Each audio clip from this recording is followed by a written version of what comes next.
Hello friends, subscribers, and paparazzi. It is a genuine pleasure to see so many of you here. The title of this story series is The Accidental Icon, and we have explored, over the past few months, the lives of those who stumbled into the spotlight. We've looked at the war hero who just wanted to save his friends, the inventor whose kitchen experiment changed the world, and the artist whose doodle became a global movement. But tonight we delve into a case so pure, so bizarre, and so utterly modern that it feels less like a historical analysis and more like a glimpse into the very soul of our interconnected age. We will tell the story of a man who became the most famous person on the planet for a reason that, to this day, no one, including him, can definitively articulate. His name is Leo Peterson. And before you switch off, thinking you've heard every possible tale of viral sensation, I assure you, you haven't. Leo's story is not one of a funny video, a controversial tweet, or a hidden talent. It is the story of a simple, educated, and thoroughly decent human being who was, quite simply, chosen by us, by the great chaotic and often inexplicable algorithm of human attention. Let's set the stage. Picture, if you will, the world 5 years ago. It was a Tuesday, in a pleasant, leafy suburb of a medium-sized city, the kind of place that prides itself on its excellent school district and low crime rate. Leo Peterson was having an utterly unremarkable day. Leo, at this point, was 34 years old. He held a perfectly respectable degree in information systems from a state university. He worked as a systems analyst for a regional agricultural firm, a job he found moderately engaging. His days were spent ensuring that the databases tracking soybean yields and fertilizer shipments were running smoothly.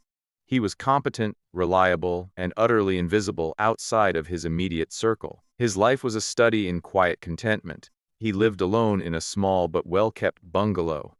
His hobbies, as the title of this lecture suggests, were twofold. First, there was coding. For Leo, coding wasn't about building the next billion-dollar startup. It was a hobby, a puzzle. In the evenings, he would lose himself in personal projects. A program to calculate the most efficient route for his weekend hikes. A simple text-based adventure game set in a fantasy world he'd created as a teenager. Or a script that would automatically sort his digital photos by the dominant color. It was meditative, creative, and deeply personal. He never uploaded these projects. They lived on a single folder on his desktop, a digital diary of logic and whimsy. His second great love was sports, but not in the way you might think. He wasn't a fan who screamed at a television. Leo was a participant. He was a dedicated club-level cyclist, the kind of person who thought nothing of a 60-mile ride on a Saturday morning. He played weekly, fiercely competitive but always genial, games of pickup basketball at the local community center. He was a middling tennis player, a decent swimmer, and an excellent, if unorthodox, golfer. For Leo, sports were the physical counterpart to coding, a way to solve problems with his body, to find flow, to be present in the world.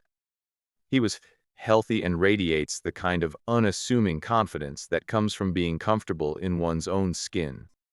He had friends, a tight-knit group of fellow cyclists and coders he'd met at a local hack and snack event. They'd gather for barbecues, argue about the merits of different programming languages, and go on long, grueling bike rides. He had a small family, a sister he spoke to every Sunday and aging parents he visited once a month. He was, by all accounts, a regular, simple, educated human being. He had never, not even in his most whimsical childhood fantasies, dreamed of being famous. The very idea would have struck him as horrifying. Fame meant a loss of privacy, a disruption of routine, an invasion of the quiet, ordered world he had so carefully constructed. And then, without warning, that world was detonated. It began subtly, a slight uptick in stares at the grocery store, a whispered comment as he pumped air into his tires at a rest stop. He ignored it, attributing it to a smudge on his glasses or an unusually loud shirt. But it escalated. One morning, he found a small cluster of people on the sidewalk opposite his house. They weren't doing anything, just standing there holding phones and looking at his front door. Then came the knock, not from a friend but from a journalist. "Leo Peterson?" the woman asked, her voice a mixture of professional inquiry and barely suppressed excitement. "Can you comment on the phenomenon?" Leo, in his cycling shorts, holding a half-eaten bagel, blinked. Phenomenon. Your phenomenon, Leo. The Leo Pedersen effect. He had no idea what she was talking. He closed the door, his heart thumping a confused rhythm against his ribs. He went to his computer, the one he used for his coding projects, and opened a browser. He typed his name into a search engine. The results were apocalyptic. His name was a trending topic. There were news articles, blog posts, think pieces, dedicated Twitter accounts, subreddits, and wildly popular TikTok compilations. The compilations were the strangest part. They were just him. Clips of him cycling past a traffic camera. Grainy footage of him buying milk. A clear shot from a restaurant where he was eating a burger with his friends. He was watching his own life, illegally documented and broadcast to the world. The narrative around him was a cacophony. A popular subreddit, r/Leo, was dedicated to solving the mystery. Theories abounded. The most popular in those early days was that he was a cipher. He's the ultimate blank slate. A cultural critic wrote in a viral essay. He's not handsome in a model way, but he's not ugly. He's not a genius, but he's clearly not stupid. He has hobbies, but they're not exotic. He is the human embodiment of the default setting. In our age of hyper-curation and manufactured personas, his utter, unapologetic normality is the most radical, fascinating thing we've ever seen. Others proposed more conspiratorial theories. A fringe group on a different platform was convinced he was a sleeper agent, his coding hobby a cover for a sophisticated intelligence operation. Look at the patterns in his code, they'd post, analyzing a snippet of his adventure game that he had, unbeknownst to him, once shown a friend who then uploaded it. This isn't a game, it's a cipher. The code was, of course, just a clunky, lovingly written text adventure. His friends were besieged. His sister had to take a leave of absence from her teaching job. His parents, bewildered and terrified, were offered vast sums of money for interviews, which they refused. Leo himself was now under a state of constant, 24/7 surveillance. He couldn't step outside without a dozen camera phones swiveling in his direction. People camped on his lawn. News helicopters buzzed his roof. They analyzed his trash, his choice of laundry detergent, the brand of his cycling shoes. Everything he did was dissected for hidden meaning. And the core, agonizing truth for Leo was this: he didn't know why. He would lie in bed at night, the faint whir of a drone outside his window a constant reminder of his new reality, and he would rack his brain. Had he posted something weird? Had he accidentally invented something in one of his coding projects? Had he offended someone powerful? He found the old text adventure he'd been working on. It was called The Curse of the Crimson Cipher. He stared at the title. It felt like a cruel joke. He had named it that because he liked alliteration. Now it was being used as evidence by the conspiracy theorists. For months, this was his life. A prison of attention. He tried to resist. He gave a short, confused interview where he simply said, "I think there's been a mistake. I'm just a guy. I work with databases and I like to ride my bike. Please, leave me alone." This, of course, was interpreted as the most brilliant piece of performance art the world had ever seen. His denial is the ultimate confirmation. The headlines screamed. The more he resisted, the more famous he became. He tried to run. He packed a bag and drove to a remote cabin owned by a friend from the cycling club. He was recognized at a gas station 50 miles home. Within hours, a crowd had gathered at the end of the dirt road leading to the cabin, and a media helicopter was hovering overhead. He was a celebrity, and there was nowhere on earth to hide. And then something shifted. It was gradual at first, like the slow change of a tide. He was sitting on his porch one evening, a place he could now only access from inside his house because of the crowd. He was out of habit and necessity, writing code on his laptop, a simple program to calculate the trajectory of a thrown baseball based on spin rate. It was his anchor to sanity. He looked up at the sea of faces, the flashing phones, the constant murmur. He saw not a mob, but people. Young people, old people, people from all over the world who had traveled just to stand on his street. They weren't angry, they weren't malicious, they were just curious, hopeful even. They were looking at him with an expression he couldn't quite place. It wasn't adoration.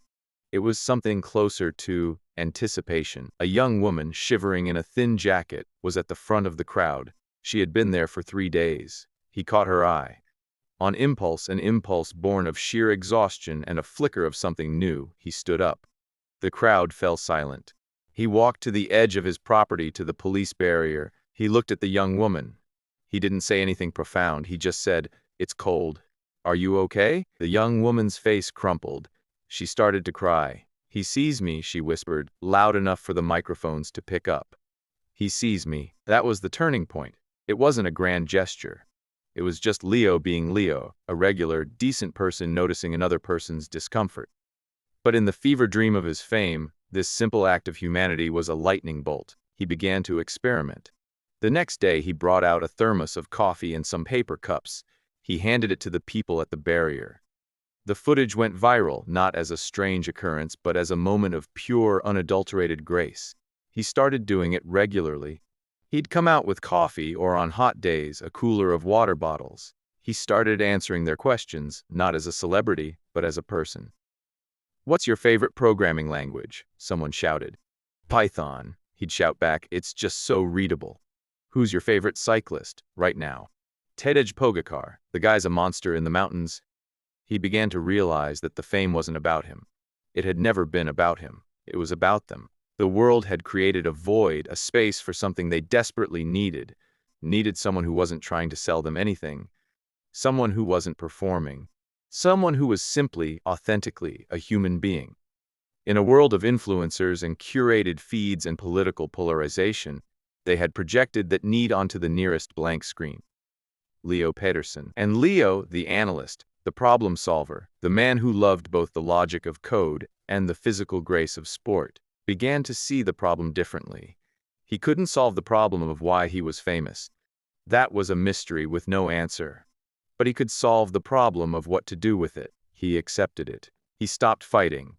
He opened his front gate. He started having coffee with the people on his lawn. He would bring out a whiteboard and, on request, give little impromptu tutorials on basic coding concepts. He organized a weekly community bike ride, starting from his front door, with anyone who wanted to join. He called it the Peloton of the Peculiar. Hundreds of people would show up, on everything from $10,000 racing bikes to rusty beach cruisers, and they would ride through the suburbs, a chaotic, joyful, and utterly unremarkable parade led by the most famous man in the world. He started a simple website, not a social media page, but a bare-bones HTML site, the kind he would have made in the 90s. On it, he posted his thoughts, not deep philosophical musings, but simple observations. "The lilacs are blooming. They smell like my grandmother's house. Tried a new route for the ride today. There's a great hill with a view of the whole city. The effort is worth it. Spent the afternoon trying to debug a function. Turns out I'd used a semicolon instead of a colon. Felt like an idiot for an hour. Fixed it. Felt like a god for a minute. The balance of life." It became the most visited website on the internet. He started a non-profit, funded by the millions of dollars that were now being thrust upon him from endorsements he never sought. He called it the Ordinary Foundation. Its mission was simple: to fund the ordinary passions of ordinary people. A grant for a kid who wanted to start a community coding club. A subsidy for a local sports league to buy new equipment. A fund to help people pursue a hobby, any hobby, just for the joy of it. He didn't become a different person. He became more of who he already was. The fame provided a platform, and he used it to amplify his own simple values: curiosity, community, physical health, and the quiet satisfaction of solving a puzzle, whether it was a line of code or the best way to climb a hill on a bike. He learned to enjoy it, not the lack of privacy, which remained a constant low-grade nuisance, but the connection. He would be on a ride, and a car would pull up alongside, and a kid would roll down the window and yell, "Hey, Leo! My dad helped me write a program that draws a spiral." And Leo would grin and give a thumbs up. He was a focal point for a global community of people who were, like him, just trying to live their lives with a little bit of curiosity and a little bit of joy. So here we are. Leo Pedersen, the accidental icon.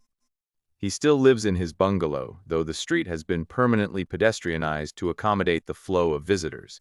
He still works part-time for the agricultural firm because he likes the work. He still codes for fun, his projects now often inspired by suggestions from the global community he inadvertently built. He still rides his bike, leading his peloton every Saturday morning. He is the most famous person in the world,